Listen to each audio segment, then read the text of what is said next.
Hi, and welcome to the very first episode of Get Ready With Me Unfiltered. I'm so excited to bring this series to you guys. This is basically a series where I get ready while we get real and kind of open up and talk about mental health topics and becoming the best version of ourselves. Today's episode, we are really just jumping into the fire. I'm going to be talking about something that I have personally struggled with for over a decade.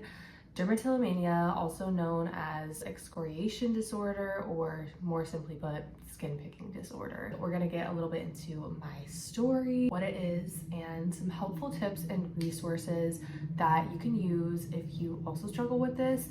And I'm also gonna include some free little downloads, deliverables that you can use as well. So without further ado, let's get right into the video. Okay, now this is not an easy subject to talk about, to be honest. It can feel very shameful and embarrassing. I feel like I've been struggling with this what feels like most of my life, and it's not something that you just like casually talk about with people. It's kind of one of those things that you struggle with in silence for a lot of people. But if you're watching this and you also struggle with this disorder, I just want you to know, one, you're not alone. Two, you are not broken. I feel like that all the time. You're not broken. You're human. Your body is literally just trying to soothe itself and make yourself feel better. It's kind of like a coping mechanism, and I feel like when you look at it like that, it's a lot easier to feel more compassionate, if anything. I can remember the exact moment when this all started for me. I was probably like 12 or 13 years old, and I was over at my best friend's house, and she had one of those like blackhead extractor things, and she was literally showing me how to extract a blackhead. And up until this time, first of all, I didn't even know what a blackhead was. Didn't know they were on my face. I don't think I had ever even gotten that close to a mirror before. And I guess something kind of just like clicked in me. I just remember that was like the first time I had ever inspected my face up close. I assume my brain kind of just like took that and ran. And anytime I was feeling kind of like anxious or stressed or just genuinely like any unpleasant emotion you feel, I think kind of triggers it. And I wasn't aware of it for like the longest time. I didn't know that it was like as big of a problem as it was turning into. Honestly, it wasn't until like the last few years I actually started to take it seriously, like, oh no, this is a problem. When you hit rock bottom and you come out of those like sessions, it's kind of like that clarity that you have of like, this needs to stop. And I've had so many of those moments, and they've gotten worse over the years. So I think that's why kind of like recently I've really been taking it seriously, and more like taking my healing seriously and really getting to the root of this and exploring like healing options, because unfortunately this isn't something that you can just like fix with a pill or that you can just get a cure for. Like, technically there is no cure. The only way to really cure it is through CBT based therapy and things like that. So that's what makes it even harder. So starting off kind of doing this habit, I hate calling it a habit. I hate when people call it a habit or say, oh, just stop. If it was that easy, I would. I promise you, I wish it was as easy as stopping a habit. Also, there is like, I feel like a severity scale. Like, you might occasionally pick a blackhead or whatever, and like, you don't have dermatillomania, you don't have a skin picking disorder. I feel like there's a spectrum, but we'll get into like the actual definition of it and everything in a little bit, but I just kind of wanted to share it with you guys, like my story and my background and everything. So yeah, like subconsciously, when I was younger, started picking, getting close up in the mirror, just kind of like basically escaping anything. And so yeah, now over a decade later, I automatically do it anytime I'm feeling really any unpleasant emotion, like anxiety, stress. These are kind of like the top emotions, I guess, that I feel before I pick or while I'm picking. If I'm anxious, stressed, if I'm really concentrated on something, like it happens a lot when I'm working and I'm hyper focused, basically like super concentrated. If I'm confused, like if I'm trying to figure something out, I do it. If I'm bored, boredom is like a huge one. I feel like people don't realize boredom. This might be like an ADHD thing, but like when you freeze, so like say you're trying to decide between if you should like do the laundry or wash the dishes, and then you kind of freeze because you can't make a decision. That's like a huge trigger for me. I feel like if I can't like make a decision or like act on something, I fill that space with picking. Any like feeling of texture on my face, on my back, like my shoulders, anything like that, my brain just like sends a signal to my body, or body sends a signal to the brain, I don't know. Something needs to be fixed. Like there's an imperfection and we need to fix it, we need to erase it. And like, obviously that's not true. Like there's nothing to fix. If anything, it's making it worse. That's just like how my brain works. I talked a little bit about like rock bottom, and there's not really like any specific moment of rock bottom because I think there's like multiple moments of rock bottoms. And for me, that's just like anytime that I'm picking in the mirror for like 10, 20 minutes even. Like the longer it is, honestly, the worse you feel afterwards. And it is the most debilitating feeling. Like I've walked away from the mirror crying because I've just completely lost myself. The best way that I can explain it is like something possessed me. Like that's genuinely how it feels. If you know, you know. It literally feels like something just takes control of your body and you don't have like any will or any say. And yeah, when you walk away and you see your face all swollen and red or bleeding even, it's debilitating. And so yeah, I feel like anytime I hit those moments, those are the moments where I'm like, really need to stop, and I really try to like reframe and rewire. If there's one thing I know is like, I'm not gonna give up. I am not 100% healed. I wish I could come here and tell you that, but we're on this journey together. Like I'm still healing, I'm still learning. And I think that's what makes it so hard to talk about, because I've experienced this with an eating disorder that I had for over 5 years, and I felt so much shame around that. Couldn't talk to anyone about it until I healed from it. And then it felt like I could talk about it to anyone. Like obviously I wasn't like embodying that. I didn't like carry that with me anymore. So I could talk about it so freely like it happened to somebody else. But when you are in the middle of your journey healing from something, it hurts. It's hard to talk about. So now we're gonna get into what dermatillomania really is, kind of like the definition, a little education, if you will. It's basically a disorder where people pick their skin repeatedly until they cause harm. It's classified in the DSM-5 under obsessive compulsive and related disorders. So for me, that makes a lot of sense. It's related to ADHD, anxiety, depression. Just a little bit of background. I think the crazy thing is this disorder affects, I want to say 1 in 20 people, and nobody talks about it. That is one of the hardest things I feel like I experienced going through this and trying to heal from it, is like nobody talks about it. And I feel like that kind of just like reinforces like the shame that you feel. And I just want to destigmatize this. I want to open up the conversation because I know that there's people that struggle with this. So if this video helps one person, I'm happy. There's so many people that struggle with this and nobody talks about it enough, and it doesn't have to be like that. This disorder is also related to other body-focused repetitive behaviors, also known as BFRB for short.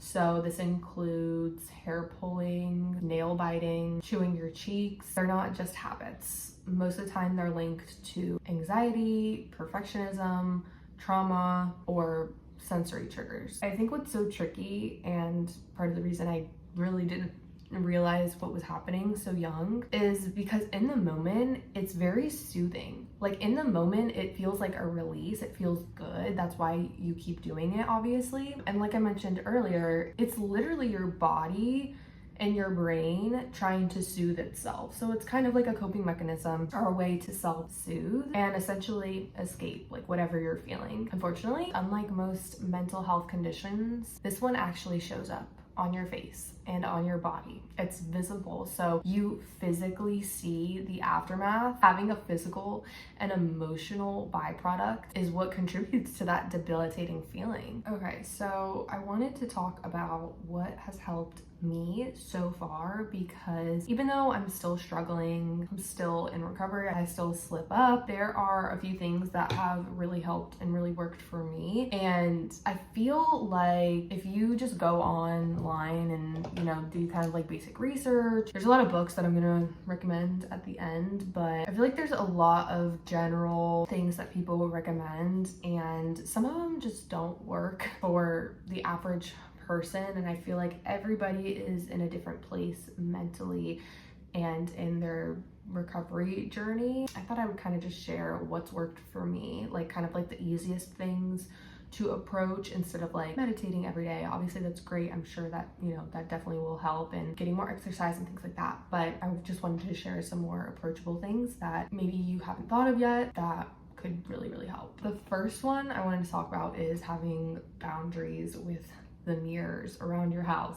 because for me, this is like probably the biggest trigger. As soon as I wake up and I get out of bed, there's a big mirror right by my dresser, and so it's kind of like the first thing that I see, especially like my reflection and my skin, and it's so easy to just get sucked in and trapped. The first thing I do when I wake up is I go into the bathroom, brush my teeth, and wash my face. There's a big mirror there. This is where I get stuck most of the time, which is awful because it's the first thing that I do in the day, so it just sets me up for a bad day. One of the things that's helped me the most is keeping the lights off in the bathroom. So essentially what this is doing is just preventing you from hyper focusing in the mirror. Obviously it helps me kind of avoid looking in the mirror and like inspecting. This has just made one of the biggest differences that I've noticed. The second thing is mantras or even like affirmations, but having a mantra is so easy and effective. So if you're into manifestation, you're gonna love this one. I know when I was like recovering from an eating disorder, there was this one mantra that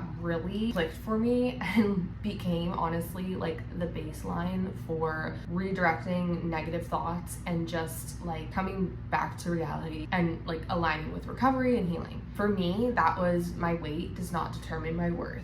And it would just like instantly break whatever like negative thought cycle I was having or anything. And I would just repeat that. And it was like, I would just like snap out of it. I understand that that is not gonna work for everybody. Everybody's brain is wired differently. So I feel like this is where you can get creative with it and just, you know, come up with something that helps you. Whenever I am falling into a thought loop of wanting to pick or say that I'm running my fingers over my face or my body and I'm feeling bumps and starting to get triggered and spiraling, essentially. One little mantra that I've found that works for me is just one word, and that is free. What this does for me, it signals this feeling of freedom, and that is what we're trying to obtain, right? We're trying to become free of this disorder and embody freedom from this. I work a lot with like manifestation across the board. The one thing that is guaranteed to basically manifest anything in your life is to feel the emotion ahead of the experience of whatever you're trying to manifest. Say you're trying to manifest a new job. What emotions are you going to feel when you have that new job, when you are living that new job? How are you going to feel?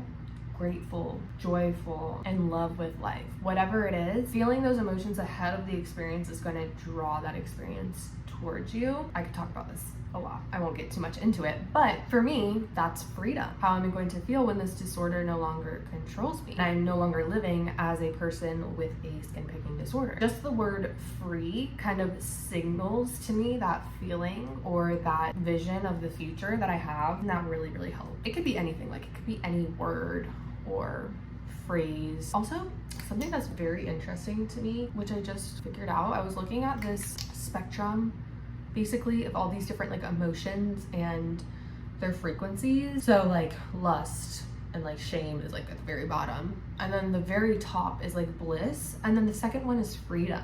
And I thought that was so interesting. Like freedom is like the second highest emotional frequency that you could feel. The next thing is just mindfulness. This one seems pretty obvious. I feel like anybody will kind of tell you to be, you know, mindful or whatever. Awareness and mindfulness, they're gonna pull you out of really anything. I think they're gonna be the key to healing anything. What this looks like for me is just becoming aware. When you're feeling any texture on your skin or you feel like the urge to pick, just stopping and breathing, because most of the time your breathing is very shallow. I notice for myself, anytime like I'm getting in that feeling, I'm breathing like very shallow or very constricted. So just like relaxing your shoulders, taking a deep breath. A 4-count breath might help. So like a box breath, you do inhale for 4, hold for 4, exhale for 4, hold for 4.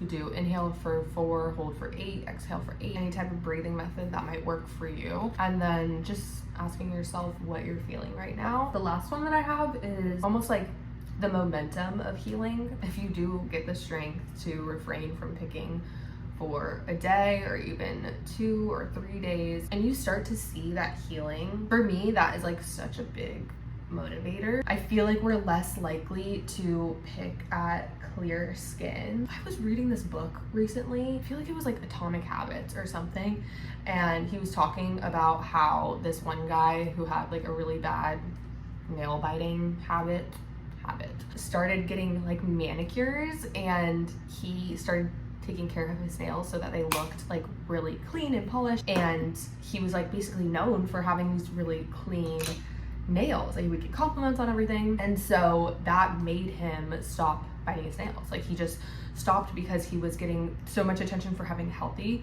nails that it kind of like motivated him to keep them that way. I don't think that is like how you would just heal nail biting if you know it's like a genuine disorder. But you know, once I start to see some progress in my skin, I feel like it just makes you more likely to keep up with it. Hopefully that was like a good tip. I think the longest that I have ever gone without picking was like a month. And when I tell you, it was the best month of my entire life. Like I had never felt that good in my body and my skin. Like there was a book that I started reading, and it was the first time I had ever read a book on dermatillomania or just body focused repetitive behaviors, and it was so educational and it was so inspiring. Like it was just the first time where I had an actual resource in my hand that was so, I just felt so seen and so much hope that I could heal from this, like the author did. And I think that was like a huge motivation, but obviously I didn't keep with it, and I stopped reading that book, and then I fell back into old ways. But the hope created so much like momentum, enough for me to stop picking for a month. It was like all of the thoughts that I would normally have and all the time that I would spend dedicated to this disorder were gone. And like the amount of mental clarity and free space that I had, like I felt like a different person. I literally felt like a different person. I hope I get back there one day. Right now, I feel like I'm on a good streak. As long as I'm not like sitting in front of the mirror and having like a full-blown episode, to me that's progress. And that's where I am right now. Last like week, I think I've been doing pretty good. Next, I want to get into resources. So obviously there's a ton of resources out there, but you might really not know where to go first. So I'm going to talk about some like online resources, and then we will get into some books that I recommend. The first one is the TLC Foundation for BFRBs. So this is basically a website for all different types of BFRBs, so not just skin picking. It's a great resource. I've kind of poked around a little bit. They have like virtual support groups. I think they have like a therapist finder, basically like communities that you can engage with. So that's super helpful if you're feeling alone. Connecting with somebody who is going through the same thing as you is so healing and is going to help so much. I think one of the reasons I really felt called to put this video out there is because all throughout my life, so many things that I've struggled with, I've always turned to the internet and especially YouTube to just find comfort in people who have like also struggled with whatever I'm going through, and it's helped so much. Like when I was struggling with an eating disorder, I was in therapy for a little bit, but essentially I ended up healing just from listening to podcasts and like YouTube videos of therapists and dietitians, like intuitive eating, anti-diet culture dietitian. That is really, really incredible that in today's day and age, we have resources like that, like so crazy. The next one is skinpick.com. Personally, I haven't used this, but I just found it and I thought it would be really helpful and worth shouting out. This is kind of, again, like online therapy / tools. Don't feel like you need to pay for something, but unless you like want to, or like you really want to take it seriously and get in therapy, like obviously I highly recommend that and encourage that. Just make sure like you're doing your research and everything like that. And then I wanted to shout out some apps that I found, which I think are super cool because you can access these on the go. First one is SkinPick, like I just talked about. They have an app. NOCD, I think I actually downloaded this once, but I feel like they were like making me pay or something, so I deleted it. But this is like an app for OCD and OCD related disorders. I'm gonna include a little journal that I actually created myself that you can use to track your triggers and different things like that. It's kind of like this journal I made on Canva from like the book that I was reading, and then like other resources on Etsy that I bought. So it's free and you should download it. So yeah, if you are looking for like a trigger tracker or something like that, you can download my little journal I made. But you could also just use your notes app if you want. I can include like a little template for your notes app. Anytime you feel an urge or trigger, you write it down in your notes app and then like answer a few questions like, what am I feeling right now? What am I feeling after, during, things like that. So if you're interested, I can plug that. I have like so much more that I could say, more resources I could plug, but this is kind of like the first time I'm ever talking about this, and obviously just kind of like a little sit down, get ready with me video. If you guys want me to like talk about this more, or like, you know, deep dive, continue this conversation, please let me know. Like, let me know in the comments. Okay, the last resource that I'm plugging, but personally not recommending, is Reddit. So there is a Reddit thread like community. It's called compulsive skin picking. I love Reddit. I go on Reddit pretty often, and so naturally I joined this community, but I did not stick with it. I ended up leaving it really quick because it is very triggering. Like, if you're okay with seeing other people's like skin and like scabs and things like that, they're probably great for a lot of people. I mean, I think there's over like 40,000 members, and people post like every day, like checking in. Like, it's a community, it's a great community, but personally for me, it was very triggering, and seeing photos and pictures like that just weren't very helpful for me. So I wanted to put it out there. Obviously, if you're interested, to each their own. And then lastly, we're gonna get into the books. Really, there's just one book that I feel like I can authentically recommend because I already started reading it, and that is How to Heal Your BFRB by Lauren Inez Ruiz. Yeah, this is a great book. Like I said, it gave me so much hope that I quit picking for a whole month. I love this book. I continue to read it.